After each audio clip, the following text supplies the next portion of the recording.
আসসালামু আলাইকুম dear viewers, সাবের একাডেমির পক্ষ থেকে আমি সাবের আল মাসুদ আপনাদের জানাই শুভেচ্ছা ও স্বাগতম।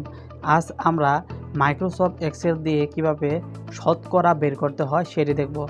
আমরা অনেক সময় salary sheet, marksheet, result sheet এগুলো তৈরি করতে আমাদের শতকরার ব্যবহার করতে হয়। তো বন্ধুরা, আজকের ভিডিওতে আমি আপনাদের কিভাবে শতকরা ব্যবহার করে এক্সেলে কাজ করতে হয় সেটি দেখাবো। তো আপনারা আমার কম্পিউটার স্ক্রিনে কিছু নাম্বার দেখতে পারছেন। এখানে আমি 60,000-এর 10% কীভাবে নির্ণয় করতে হয় সেটি দেখাবো। এছাড়াও আরেকটি সংখ্যা আমি সিলেক্ট করেছি 90,000-এর 5% কীভাবে নির্ণয় করতে হয় সেটি দেখাবো। তো আমি প্রথমে 60,000-এর 10% কীভাবে নির্ণয় করতে হয় তা দেখাবো। তো তার জন্য প্রথমে আপনারা কি করবেন, ইকুয়াল সাইন দিবেন, আপনাদের অ্যামাউন্টটাকে সিলেক্ট করবেন, দেন ইনটু প্রেস করবেন, দেন এই পার্সেন্টেজ সংখ্যাটা সিলেক্ট করে দেবেন। এখন যদি আমি ইন্টার প্রেস করি তাহলে আপনারা দেখতে পাচ্ছেন কীভাবে খুবই সহজে